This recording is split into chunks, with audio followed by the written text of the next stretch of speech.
सायंकाळच्या मनन चिंतनामध्ये S church Nandurbar, दुधाळी शिवार आणि शहारोनच्या वतीने आपणा सगळ्यांचं सहर्ष स्वागत आहे. आज आपण मनन चिंतन करणार आहोत. तत्पूर्वी विजय संगीतातून गीत नंबर 260 आवे प्रभू तेरा राज हे गाणार आहोत. यासाठी सन्मान्य रेव्हरंड LP वळवी पाळक साहेब आपणालाही विनंती करतो, कृपया आपण पुढे या. आपण मिळून 260 नंबरचं गीत गाऊ.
आज सायंकाळचं जे मनन आहे ते मनन सन्मान्य रेव्हरंड LP वळवी पाळक साहेब यांच्याकडून आहे. स्तोत्र 119 मधून त्या आम्हाला आजचं मनन देत असताना प्रभुदेव बाप येणाऱ्या वचनासाठी आपल्याला कृपापूर्व मी आपल्या मंडळीचे पंच श्री राजेंद्र व्यास यांना विनंती करेन की आपण पुढे येऊन येणाऱ्या वचनासाठी प्रार्थना करावी.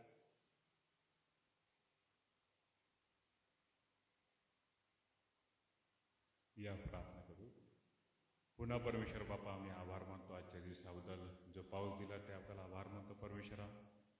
आणि पुन्हा नव्याने प्रभू गीतांच्या द्वारे वचनाच्या द्वारे आम्ही तिची स्तुती स्तवन करत असताना तो आज या ठिकाणी आहे, तो आमच्यामध्ये उपस्थित आहे. जे ऑनलाईन बघत आहे, जे ऐकत आहे, त्या प्रत्येकाला तो आज आशीर्वादित करशील हा आमचा पूर्ण विश्वास आहे. आज विशेष करून तुझ्या दासाला लागणारी कृपा पुरव.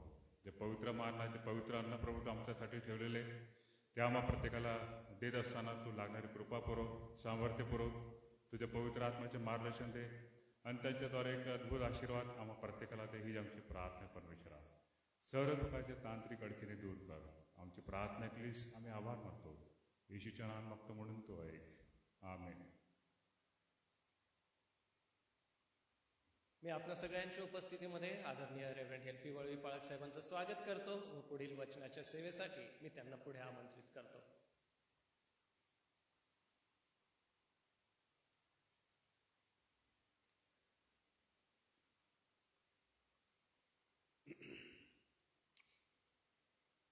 आजच्या मननासाठी स्तोत्रसंहिता 119 या स्तोत्राचा आम्ही गेल्या काही सप्तकापासून आम्ही मनन चिंतन करीत आहोत.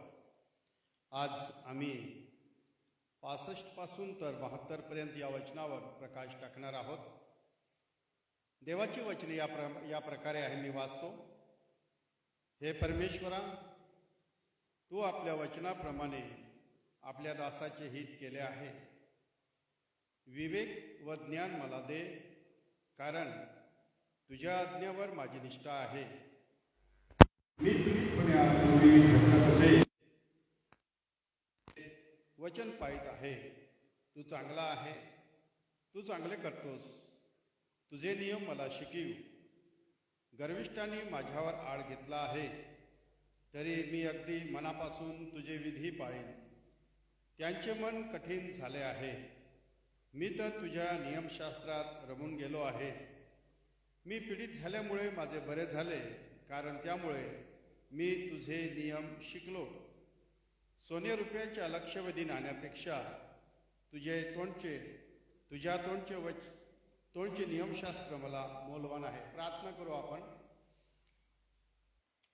पवित्र, सर्वशक्तिमान, सर्वसमर्थ आमच्या जिवंत प्रेमळ पित्या, प्रभू येशूच्या पवित्र नावामध्ये पुन्हा या सायंकाळी आम्ही तुझ्या वचनाकडे मनन चिंतन करीत असताना तुझ्या वचनामधून तू प्रगट समजून घेत असताना पवित्र आत्म्याचे योगे, पवित्र आत्म्याच्या प्रेरणेने आज तुझ्या वचनातलं सत्य आमच्या अंतःकरणापर्यंत पोहोचू दे.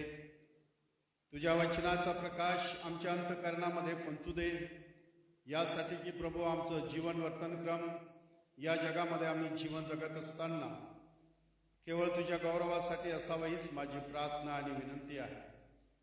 या तुझ्या पवित्र वचनाची सेवा करण्यासाठी तुझ्या दासाला कृपा पुरीव आणि सहाय्य कर प्रभू. माझं जे ऑनलाईनमध्ये तुझं वचन ऐकतील तुझी लागणारी कृपा पुरीव आणि सहाय्य करेल. ही विनंती प्रभू येशूच्या नावात मागतो आहे. आमेन. मागच्या वेळेस आम्ही पाहिलं होतं की जीवनाची व्यवस्था आहेत मधून हिब्रू वर्ण अक्षरामधला हा शब्द आहे आणि या ठिकाणी आम्ही पाहतो की जीवनाची व्यवस्था तो देवाला उद्देशून या विभागाला संभाषण करतो आणि त्याला समजलं की परमेश्वर माझं वतन आहे, माझा वाटा आहे. आणि अशा महान परमेश्वर आपल्या जीवनासाठी कसा पुरेसा आहे हे सत्य त्याला समजलं. या ठिकाणी पाहतो आणि त्या देवाशी आम्ही कसे वागावे, आम्ही कसे राहावे याविषयी आम्ही मागच्या विभागामध्ये पाहिलं होतं. आज आम्ही पाहणार आहोत की ज्यावेळेस त्याने जीवनाची व्यवस्था तो पाहत असताना 4 प्रकारे तो प्रतिसाद देतो. आज्ञापालनाच्या रूपाने देवाच्या वचन नियमाविषयी आज्ञापालन करण्यासाठी वचनबद्ध असतो आणि जीवेभावे मनापासून त्याचा आशीर्वाद मिळवण्यासाठी तो झटतो. त्यासाठी देवापाशी तो कृपा मागतो आणि आपले जीवन वचनानुसार समर्पित करण्याकडे तो त्याचा जीवनाचा उद्देश असतो, कल असतो. हे आम्ही पाहिलं. आज आम्ही पाहू की 65 पासून 72 पर्यंत जी वचने वाचली ते हा हिब्रू शब्द आहे. आता या ठिकाणी देवाच्या वचनामध्ये आम्हाला समजतं की देवाच्या शाळेत प्रशिक्षण घेणं, जेव्हा देव एखाद्या व्यक्तीला आपल्या योजनेमध्ये त्याची योजना इच्छा सिद्धीस घेऊन जाण्यासाठी परमेश्वर ज्या व्यक्तीला निवड करतो त्या व्यक्तीला देव प्रशिक्षित करीत असतो. आणि म्हणून आजच्या या वचनामध्ये असं म्हटलेलं आहे की देवाच्या शाळेमध्ये प्रशिक्षण त्याने पूर्ण केलं. देव काय आहे त्या आधारे त्याने आपलं वैयक्तिक जीवन पुन्हा व्यवस्थित करण्याचं आव्हान या विभागामध्ये आम्ही पाहणार आहोत. आणि म्हणून आम्ही पाहतो की ज्यांची जीवने देवाने त्याच्या कार्यशाळेमध्ये त्यांना घडवलं ते अतिशय प्रभावी रीतीने परमेश्वराच्या मार्गात चालले, अतिशय प्रभावी रीतीने परमेश्वराची सेवा केली आणि ठामपणे देवाच्या मार्गात ते स्थिर उभे होते. आम्ही पाहतो मोशेच्या जीवनामध्ये आम्ही पाहतो की देवाने त्याला 40 वर्ष त्याला प्रशिक्षित केलं, घडवलं जगाचं ज्ञान त्याला होतं, लहानपणापासून त्याला जगाचं ज्ञान होतं. परंतु परमेश्वराची महान योजना स्थितीस घेऊन जाण्यासाठी मोशेला देवाने घडवलं. आणि मोशेविषयी असं म्हटलेलं आहे की जगातील सर्व लोकांपेक्षा तो धैर्यवान होता, तरी तो नम्र होता. आणि म्हणून या ठिकाणी आम्ही जेव्हा पाहतो तेव्हा आम्हाला समजतं की या विभागामध्ये जी व्यक्ती देवाच्या कार्यशाळेमध्ये प्रशिक्षित असते, देवाची पद्धत घडवण्यासाठी अनेक योजना परमेश्वराच्या असतात. आता या ठिकाणी तो म्हणतो की देवाने जीवनाला नवीन दिशा द्यावी, आकार द्यावी, याकडे त्याने भर दिलेला आहे. देवाच्या योजनेमध्ये प्रभावी रीतीने आपली भूमिका साकार करीत असताना आमच्या जीवनाला नवीन दिशा मिळावी, आमच्या जीवनाला नवीन आकार मिळावा, याकडे स्तोत्रकर्ता या ठिकाणी विशेष रीतीने भर देत आहे. आम्ही त्या क्लेशाच्या शाळेतील विद्यार्थी आम्ही देखील बनू शकतो. पहा, तो म्हणतो की मी भटकण्यापूर्वी माझं जीवन हे भटकत होतं असं म्हटलेलं आहे. आणि क्षणामध्ये देवाच्या वचनाच्या योगे बहुमूल्य खजिना त्याला प्राप्त झालेला आहे देवाच्या वचनामधून. आणि म्हणून या ठिकाणी ज्यावेळेस आम्ही पाहतो दावीद 56 स्तोत्र आणि 8व्या वचनामध्ये तो असं म्हणतो की मी ज्या ज्या ठिकाणी भटकलो ती ठिकाणी तू मोजली आहे, माझे अश्रू तू आपल्या बुदलीत भरून ठेवलेली आहे आणि आपल्या वहीत ती नोंद करून ठेवलेली आहे. दाविदाचं जीवन परमेश्वराने त्याला त्याच्या योजनेमध्ये त्याला निवडलं. त्यावेळेस त्या समयापासून परमेश्वराचा अभिषेक त्याच्यावर झाल्याच्या दिवसापासून आम्ही दाविदाच्या जीवनामध्ये पाहतो की संघर्षपूर्ण स्थिती त्याच्या जीवनामध्ये अनेक वर्ष गेलेली आहे. आणि तो या ठिकाणी म्हणतो की मी ज्या ज्या ठिकाणी भटकलो ती सर्व ठिकाणी परमेश्वरा तू मोजलेली आहे, माझे अश्रू तू आपल्या बुदलीत भरून ठेवलेले आहे. आणि म्हणून तो म्हणतो की आपल्या वहीत ती नोंद करून ठेवलेली आहे. आणि अशा लांब समयामधून दाविदाचं जीवन परमेश्वराने असं घडवलं, असं त्याला मजबूत केलं की दाविदाविषयी आम्ही त्याचं जीवन परमेश्वराच्या संगती त्याच्या मनाप्रमाणे चालणारं व्यक्तीचं जीवन बनलं. पहा, क्लेशाच्या या माध्यमातून परमेश्वर आपलं प्रशिक्षण पूर्ण करतो. आमच्या जीवनातली कठीण आणि कठीण गोष्ट, सवय आणि जगिक स्वभाव तोडण्यासाठी परमेश्वर आम्हाला क्लेशाच्या विपत्तीच्या स्थितीमधून आम्हाला घेऊन जात असतो. आणि आमच्या जीवनामधून परमेश्वराला जे नको आहे ते परमेश्वर काढून टाकतो. आणि म्हणून तो म्हणतो की मी पीडित होण्यापूर्वी भटकत होतो. पीडित होण्यापूर्वी हा शब्द फार महत्वाचा आहे. पीडित होण्यापूर्वी भटकत होतो, परंतु देवाने वचनाप्रमाणे माझे हित केलेले आहे. देवाने वचनाप्रमाणे माझं हित केलेलं आहे.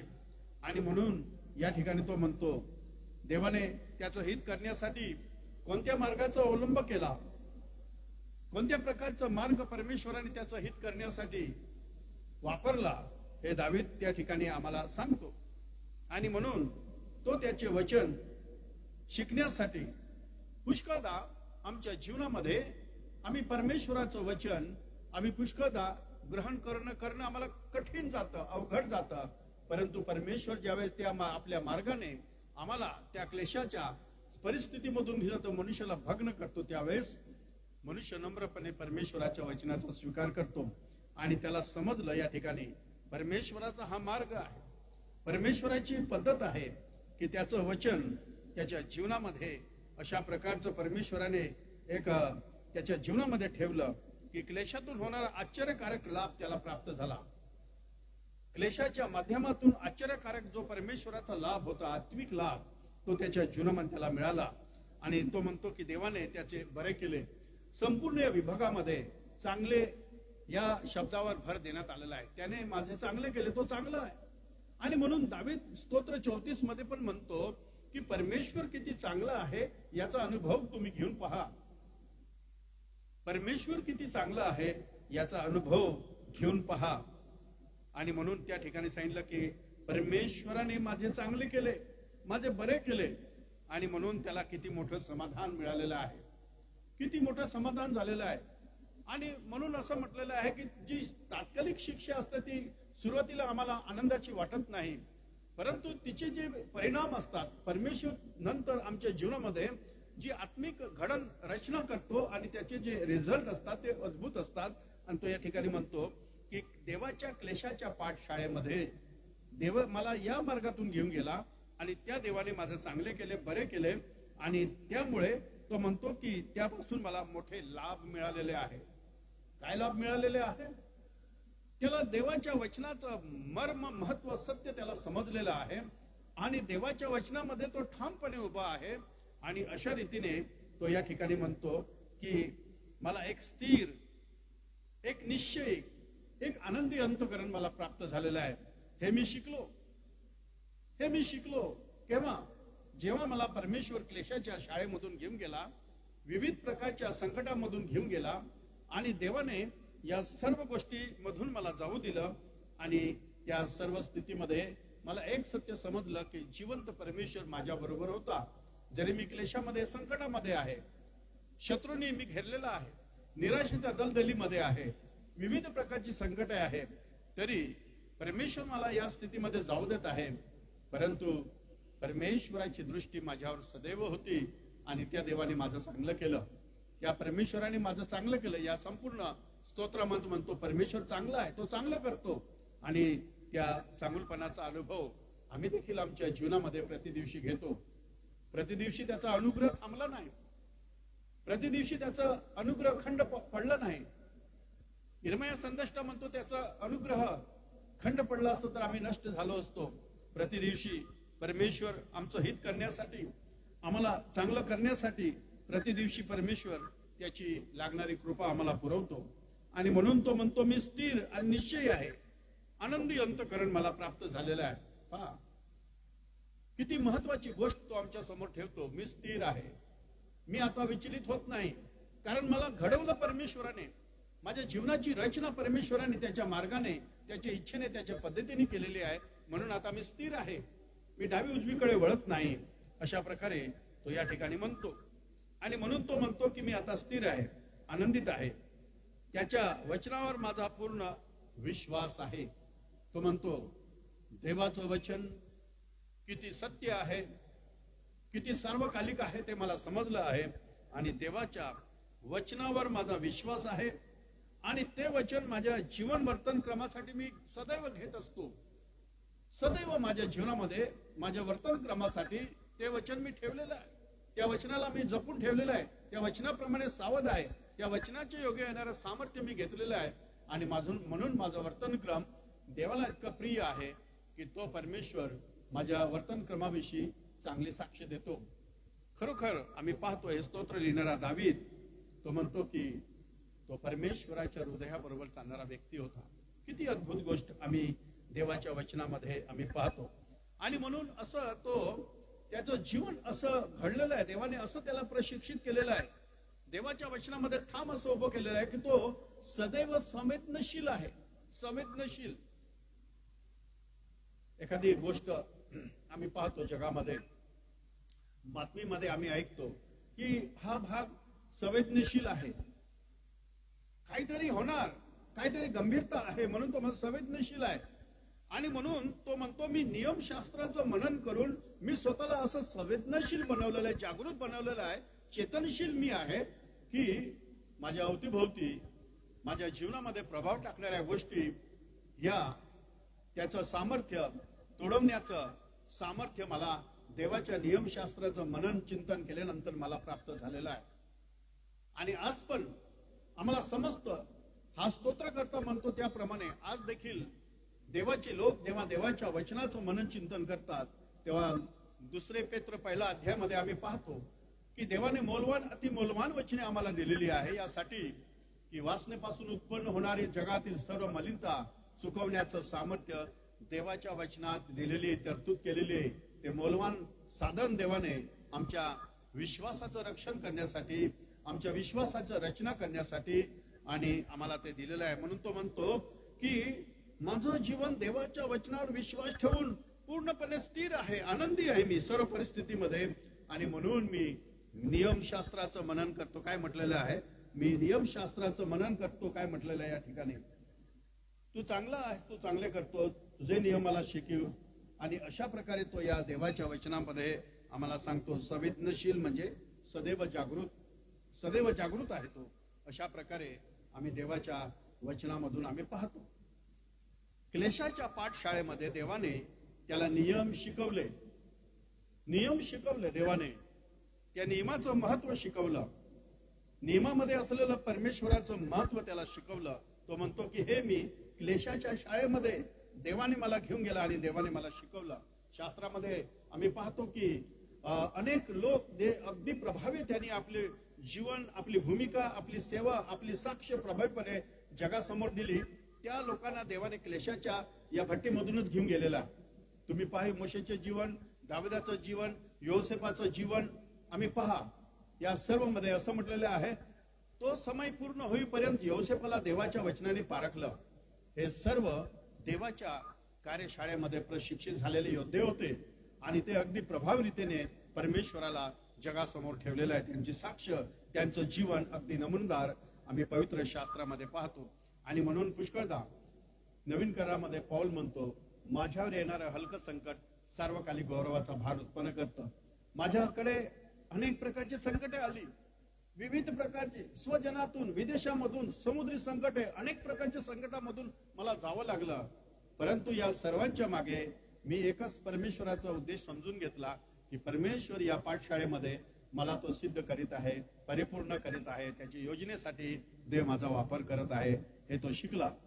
आणि अशा प्रकारे तो या ठिकाणी म्हणतो की यासाठी की आज्ञापालन आम्ही करावं.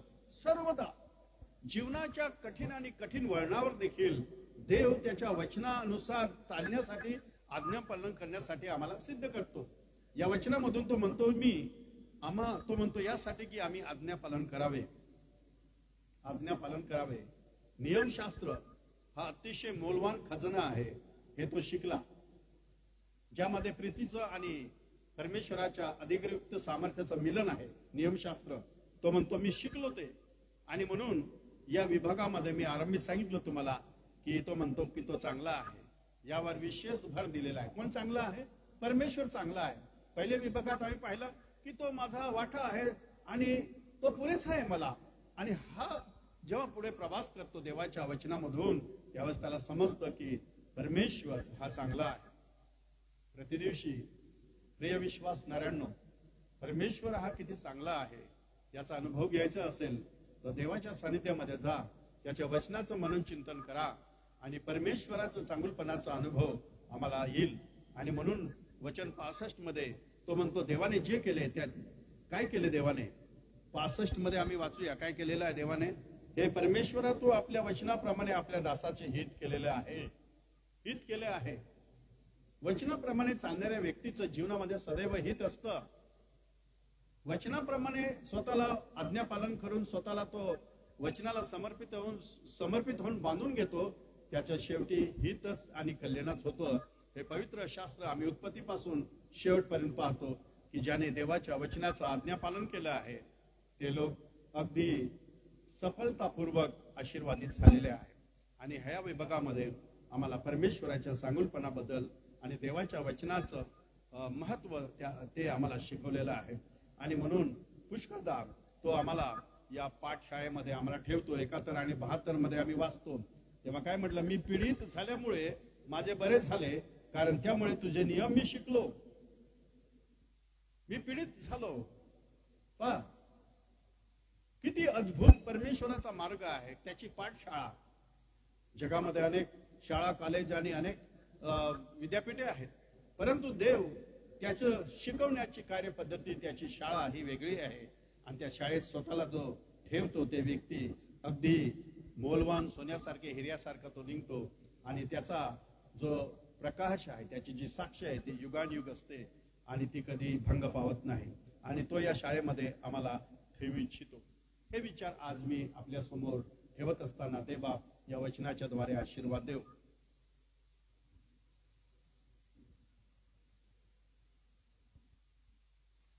खरंच किती अद्भुत आणि सामर्थ्याने भरलेलं हे पवित्र वचन.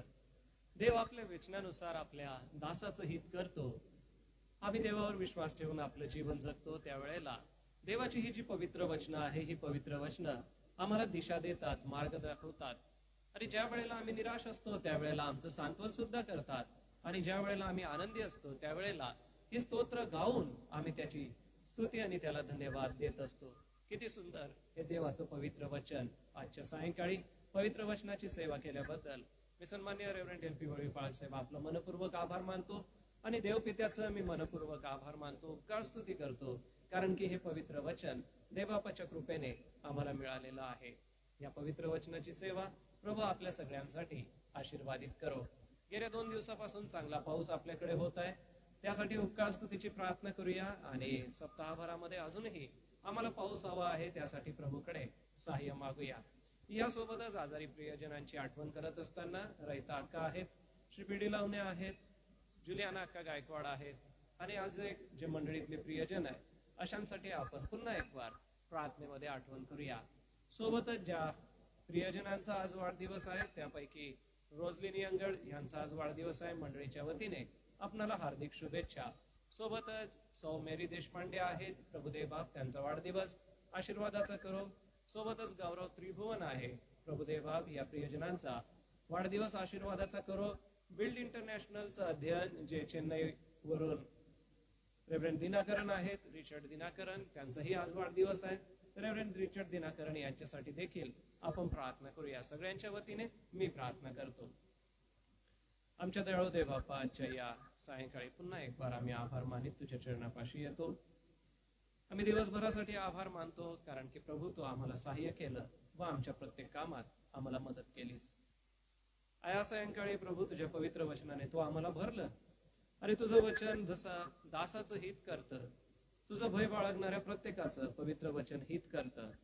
प्रभू या पवित्र वचनाच्या मननासाठी आम्ही आभार मानतो. तुझ्या प्रिय दासाकडून रेव्हरंड एल पी वळवी यांच्याकडून आम्हाला पवित्र वचन शिकण्याची प्रभू तू कृपा पुरवलीस म्हणून आम्ही आभार मानतो. जे गौरवी पाळकी सेवेची कृपा आणि अनुग्रह प्रभू तू त्यांना पुरवित आहेस त्यासाठी आम्ही आभार मानतो व त्यांच्याद्वारे आजच्या झालेल्या सेवेसाठी प्रभू आम्ही तुला उंचवितो.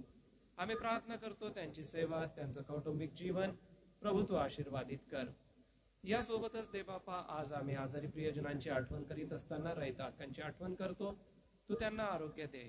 जुलियाना अक्का आहेत, श्री पीडी लावणे आहेत, मालतीबाई वळवी आहेत. आम्ही प्रार्थना करतो या प्रियजनांना तुझं आरोग्य लाभू दे व त्यांना लवकरात लवकर बरं वाटू दे. सोबतच ज्या प्रियजनांचे वाढदिवस आहे त्यापैकी रिचर्ड दिनाकरन, रोजलिनी अंगड, मेरी देशपांडे, गौरव त्रिभुवन यांची आम्ही आठवण करतो. या प्रियजनांच्या सोबत तू राहा व देवबापा या प्रियजनांचा जन्मदिवस त्यांच्यासाठी आणि त्यांच्या कुटुंबियांसाठी आशीर्वादाचा कर. आता देवबापा रात्री आम्ही जरी झोपी जाऊ तरी तो आमचा प्रतिपाळ कर प्रभू. व आम्हाला देणारा पाऊस जो आहे तो आम्हाला मुबलक रीतीने तू दे. सोबतच एसएमच्या सेवा कार्यासाठी आम्ही प्रार्थना करतो. एसएमचं हे सेवा कार्य आशीर्वादित होऊ दे पित्या. ज्या विविध मंडळे आहेत, विविध मंडळांमध्ये जी सेवा होत आहे ती तू आशीर्वादित कर आणि त्याद्वारे तुझं गौरव होऊ दे. या रात्री पुन्हा एक वार आमचा प्रतिपाळ तू कर. ही प्रार्थना तारणाऱ्या येशूच्या नावाने मागतो म्हणून तू ऐक. आमेन. आपण प्रभूने शिकवलेली प्रार्थना म्हणून प्रभूच्या प्रार्थनेनंतर मी पुन्हा रेव्हरंड एल पी वळीपाळ साहेब यांना विनंती करेन की आपण पुढे येऊन आशीर्वाद द्यावा आणि आशीर्वादानंतर या रात्री ईश्वरा गीत गाऊ आणि उद्याच्या सूचना ऐकून आजचं मनन समाप्त करू. हे आमच्या स्वर्गातील पित्या, तुझे नाव पवित्र मानले जावं, तुझे राज्य येऊ, जसे स्वर्गात तसेच पृथ्वीवरही तुझ्या इच्छेप्रमाणे हो. आमची रोजची भाकर आज तू आम्हास दे आणि जसे आम्ही आमच्या गुन्ह्यास सोडितो तसेच तो आमच्या गुन्हे आम्हास सोड आणि आम्हास परीक्षेत आणू नकोस तर आम्हास सर्व वाईटापासून सोड, कारण की राज्य, सामर्थ्य आणि गौरव ही सर्व काळ तुझीच आहे. आमेन. आता आपल्या प्रभू येशू ख्रिस्ताची कृपा, देवबापाची महान प्रीती, पवित्र आत्मेची गोड सहभागिता या ठिकाणी जमलेले तुझ्या दासांबरोबर, ऑनलाईन मध्ये ज्यांनी तुझं वचन ऐकलंय त्या सर्व प्रियजनाबरोबर, देवाची मंडळी आणि निवडलेल्या राष्ट्रीय इस्रायलाबरोबर प्रभू येशू तू पर्यंत सो. आमेन.